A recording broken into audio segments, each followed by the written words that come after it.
Lord Jesus has saved your soul. I'm thankful that He has made you into the man that you are today, and I'm thankful that He has gifted you to preach His word, and I cannot wait to hear it.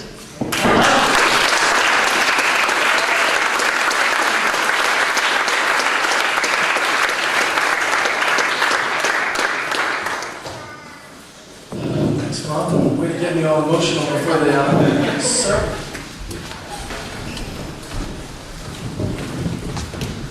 Kenneth Arredondo, Mark Ortiz, Kenneth Arredondo, Mark Ortiz. Kenneth Arredondo was born on January 9th, 1977, 34 years ago.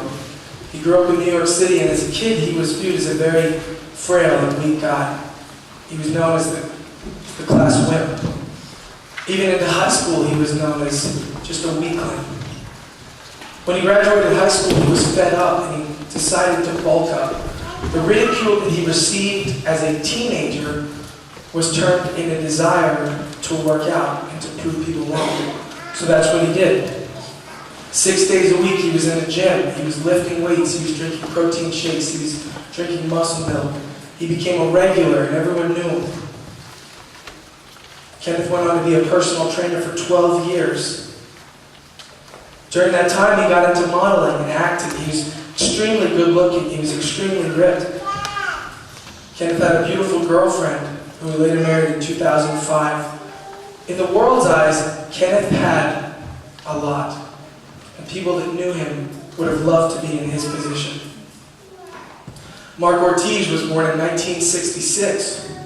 Like Kenneth, Mark loved to lift weights. He was quite possibly the most muscular man that I have ever seen. His arms were the size of my legs, except they were cut.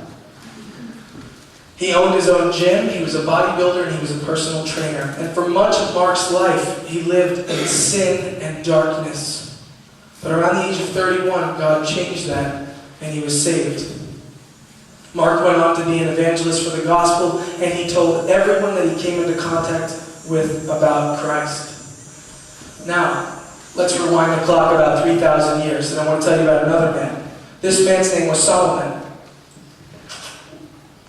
Solomon was the king of Israel. He was the third king of Israel, to be exact. You wouldn't exactly call Solomon a bodybuilder or a personal trainer, but to be honest, he didn't need to be to get the women. Does anyone know how many wives and concubines Solomon had? 700 wives and how many concubines? 300, that's exactly right. 700 wives and 300 concubines. He had 1,000 women in his life. That's impressive, isn't it? In addition to women, Solomon had everything that he could have ever wanted. And I mean everything. We're going to look at the screen in a second at 1 Kings chapter 3, but before we do, if you know anything about the books of 1 and 2 Samuel, you'll recall that David, the little shepherd boy, the one that killed Goliath with the stone, was the second king of Israel. He had extreme favor in God's eyes. He messed up at times, but in the end, he was the rightful heir to the throne, and he was the line of Jesus. Well, now, David is gone. He is dead. His son has taken the throne. Solomon is the heir to the throne. And in chapter 3 of 1 Kings, God asks Solomon what he wants. He essentially says to Solomon that you can have anything that you want. You can have money, you can have fame, you can have fortune, power, you can have the life of your enemies. What will it be? And we read that in 1 Kings chapter 3, verse 5. The Lord appeared to Solomon in a dream by night. He said, "Ask, what shall I give you?" Looking down in verse 9, we see Solomon's response. Solomon said, "Give your servant an understanding heart to judge your people, that I may discern between good and evil, for who is able to judge this great people of yours?"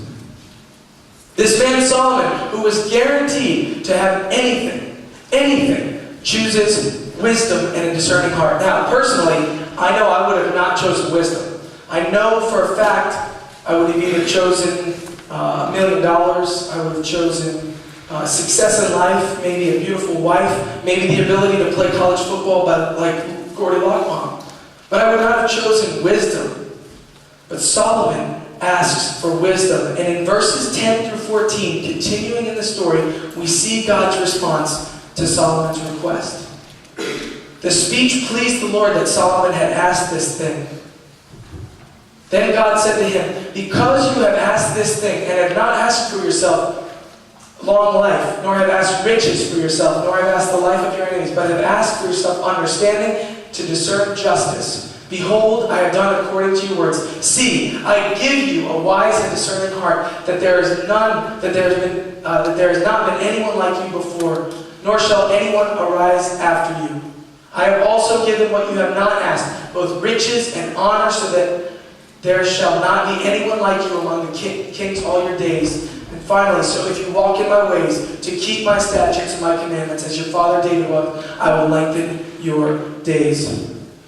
To say that it pleased the Lord was an understatement. God's reward to Solomon's humble request was abundant and gracious. And let me just pause here and say that a true humble attitude and a genuine humble request greatly pleases and honors the Lord. Let me say that again. A true humble attitude and genuine humble request greatly please and honor the Lord. Let me just say, I should have prefaced this. You will not be needing your outlines today.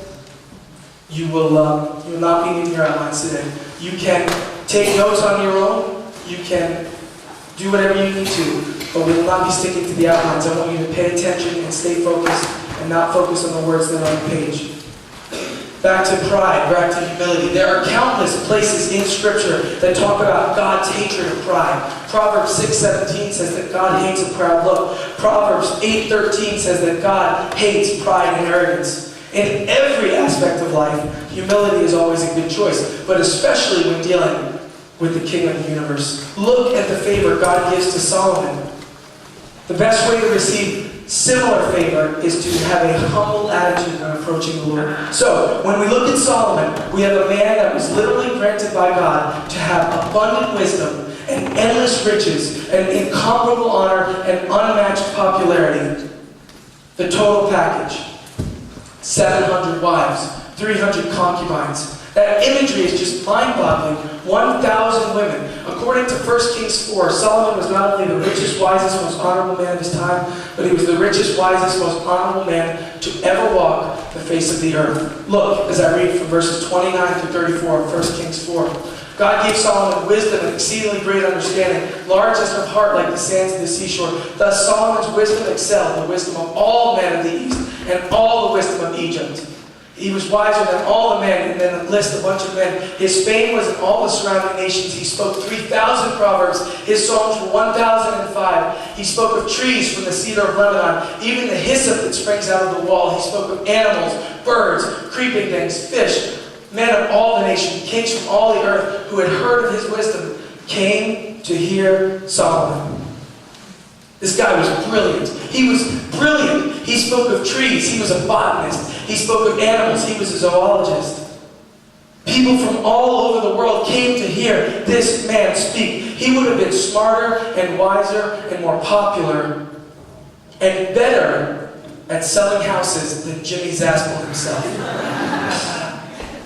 The God of heaven and earth, the creator of the universe, told King Solomon that on this earth, no one would ever compare to his wealth and honor and wisdom. Think about the most wealthy, the wisest, the most respected person at Impact 2011.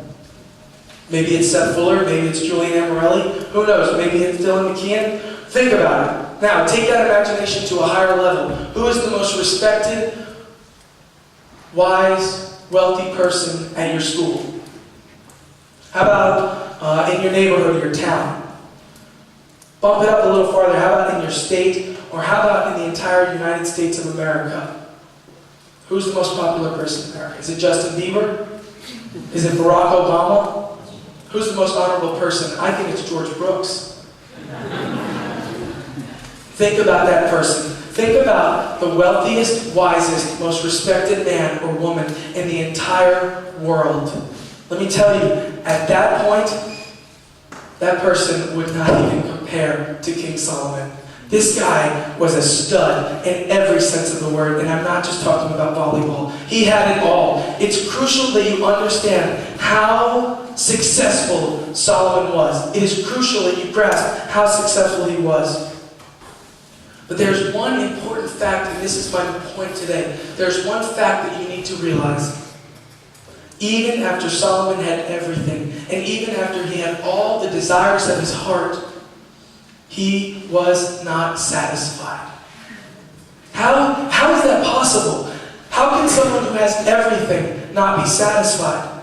He considered his possessions and his life as vanity or worthless. Now this word vanity is key. According to Webster, it means something that is vain or empty or valueless. Look at the screen as we read from Ecclesiastes chapter 1, verse 2, written by the great King Solomon. Vanity of vanities, says the preacher. Vanity of vanities, all is vanity or meaningless. Verse 14 of chapter 1 reads as follows. I have seen all, not some, but all the works that are done under the sun, and indeed, all is vanity, a grasping for the wind. How many of you can grab and contain wind? It's impossible. This world is like chasing after the wind. Solomon says that I've experienced everything. You talk about women, I've had the best looking ones. You talk about money. You couldn't imagine how wealthy I was. You talk about wisdom. I would have made Socrates and Plato look like a toddler. You talk about power. I had the nation of God under my command. I saw it all. I tasted it all. I had everything. But it didn't fill my heart's desire.